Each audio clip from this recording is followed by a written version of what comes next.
Hello and welcome to Zorbo TV.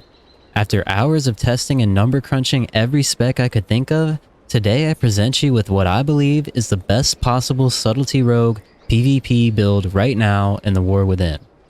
I'll be including a detailed breakdown of everything, including the best talents, gear, enchants, rotation, macros, and more. This build is so good that I almost kept it all to myself, but I've decided to share it with you here today. So please smash that like button for me and be sure to subscribe to see more videos like this.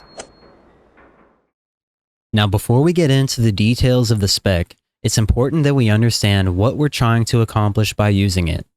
As a sub-rogue, the general strategy in Arena is for you and your team to set up crowd control on the off targets with spells like Blind, Sap, and Polymorph, while you stunlock and burst the kill target with all your damage. If you line this up correctly, the enemy team will be forced to trinket and pop their defensive cooldowns or die. If they do trinket, your new goal is to live until Diminishing returns reset and then repeat the same strategy as before. Stunlock and burst the kill target while you have their teammates in CC. Diminishing returns is a PvP mechanic that causes any crowd control of the same type to have a reduced duration if used within 18 seconds of each other.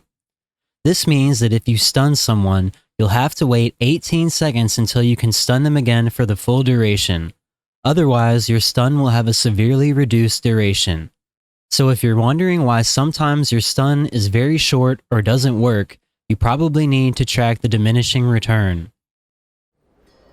Now that you understand what it is we're trying to do as a sub-rogue, let me show you the build to best accomplish our goal. These are my current sub-rogue talents for arenas in the War Within. You can copy my talents from this screen or use my import code in the video description.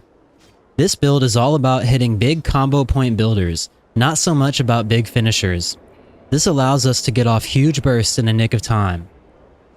For the new hero talents, I think most rogues will initially be drawn to the Deathstalker tree, which gives off the idea that it's more focused on dealing heavy damage with its emphasis on big finishers and various sources of added plague damage.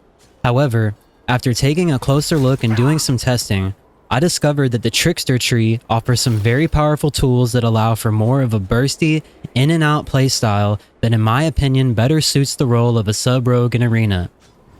I'd like to go over a few notable talents that synergize well in this build. Firstly, Unseen Blade is a powerful talent that causes your backstab and shadow strikes to deal almost 200,000 additional damage and apply a phased debuff to your target, causing them to take an additional 5% damage from all your abilities. Next, we have Surprising Strikes. Surprising Strikes causes attacks that generate combo points to deal 25% increased critical damage to targets with the phased debuff. Combining this with the Rotten talent in the Subtlety tree and the Lethality talent in the Rogue tree allows us to cast 2 on-demand, guaranteed critical strikes with our combo point builders that will now deal an additional 80% damage. Flawless Form causes our Shadow Strike and Secret Technique to give us a stacking buff that increases the damage of all our finishers. Coup de Grace allows us to cast an Eviscerate that acts as if it's consuming 5 extra combo points. An interesting mechanic here that's not in the tooltip is that Coup de Grace is also a gap closer. This means you can cast it out of melee range and your character will dash up to the target to hit the spell when it's cast. Outside of the hero talents, we've picked up Gormaw's Bite and Echoing Reprimand, which are going to be the 2 combo point builders that we use our 80% increased damage guaranteed critical strikes on. Of course, we'll be taking Reverberation to increase the damage of Echoing Reprimand by 100%, and we're also going to pick up Cold Blood so that we can get a guaranteed critical strike with our Secret Technique. Dance Macabre is going to allow us to increase our damage even more with the right rotation, and Shadowcraft is a nice talent that will pretty much guarantee all our combo point builders to provide us with full combo points. For PvP talents, we'll want to use Smoke Bomb, Shadowy Duel, and Dismantle. Smoke Bomb is an iconic rogue ability that creates a circular cloud of smoke which prevents the enemy team from casting on any targets inside the cloud from outside its radius. Shadowy Duel is similar to Smoke Bomb. It pulls you and your target into the shadows where you cannot be targeted by any other players. Both Smoke Bomb and Shadowy Duel are great tools to help finish someone off and stop them from being healed as they die. Dismantle is a low cooldown disarm that is incredibly useful against classes that rely on weapons like rogues, warriors, hunters, and monks. Using disarm against these classes during their burst is a great way to reduce the pressure against your team and save other important defensive cooldowns like evasion. It can also be used to prevent classes like rogues and warriors from using their stuns. If you're facing against a team that is only casters, Dismantle is useless, so you'll want to switch it out for Thick as Thieves, and switch out the Blackjack Talon over here for Tricks of the Trade. Then you can use Tricks of the Trade on your teammate while you're both bursting to increase their damage by 15%, which can really help to secure the kill. Our stat priority is going to be Agility, then Versatility, then Mastery, then Crit. Some people will likely argue that Mastery is better than Versatility, but that is not the case with this build, since we're placing emphasis on combo point builders, which do not benefit from Mastery. Versatility will increase the damage of all our attacks, both combo point builders and spenders, and it will also increase our survivability, which never hurts. We don't really care as much about crit, since our main abilities are guaranteed critical strikes, but it still provides more value than haste. The best gear we can get for arenas before PvP Season 1 begins is from the PvP Honor Vendor. Once Arena Season 1 begins, our best gear will come from Conquest and potentially from World PvP if this expansion is anything like Dragonflight, where some of the best stat distributions were on World PvP gear. For now, just buy Honor gear with Agility, Versatility, and Mastery. There's no Mastery gear for the shoulder, chest, and boots, so take the critical strike pieces instead. For rings, take 1 Mastery and 1 crit ring. For weapons, get the dagger for your main hand and the Mastery weapon for your offhand. These are currently the best enchants available for this build right now. Considering we have so many movement abilities, I've found that speed enchants are not really that useful. I think that Leech might currently provide more value, but that is something that many people will likely disagree with. However, one of the things I've found about rogues right now is that they lack health regen. Crimson Vial doesn't heal a whole lot, and the Recuperate talent is a joke.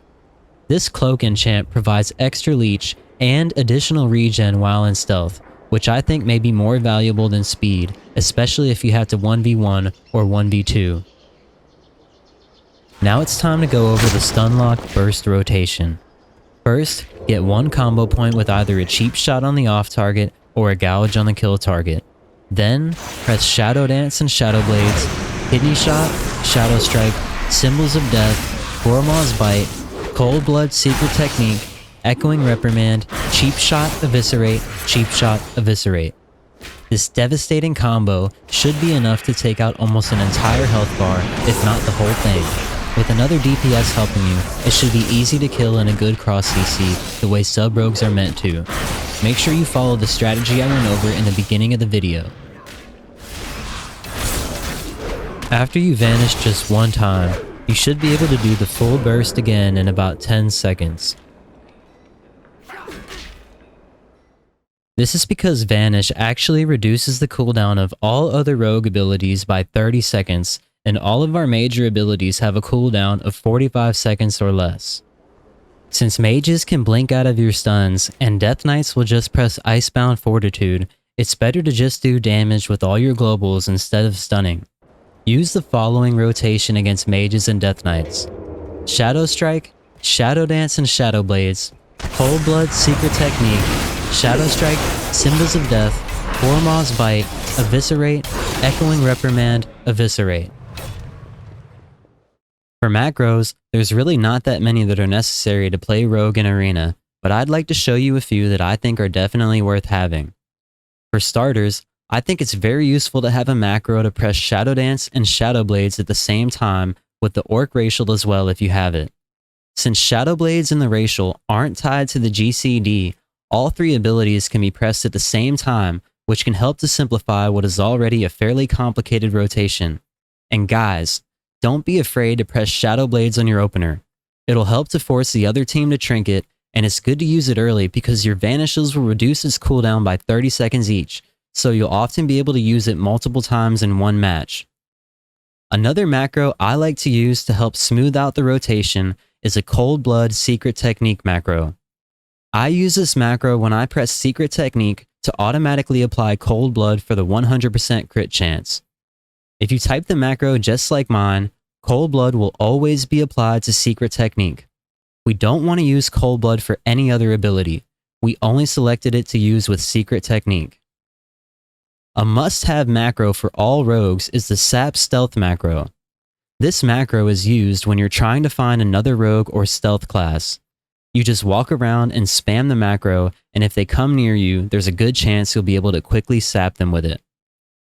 Another must-have macro that many people don't have is this special Stealth macro. This macro can be put on a button to be spammed repeatedly to quickly enter stealth, but it won't take you back out of stealth if you keep spamming it.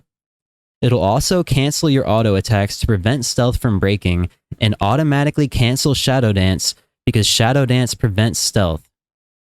As a sub rogue, it's always good to have a macro to shadow step to your party members. This is a great way to quickly retreat to line of sight if you're getting blasted in the open, or just to jump around the map quickly. Finally, I think it's very useful to have a blind macro for your Arena 1, 2, 3 targets. Being able to quickly blind a specific target without changing your current target can greatly improve your gameplay execution and reaction time. Alright guys, that's all I've got for you this time. Hit the like button if you learned something, and make sure to subscribe so you don't miss the next guide. If you're interested in how I'm playing Rogue Arenas on a controller, you should go check out my controller arena setup video and some of my controller Rogue arena gameplay clips on the short section of my channel. Don't forget to follow me on Twitch if you want to come chat, ask me questions, or even play the game with me. Thanks for watching, and see you guys on the next one.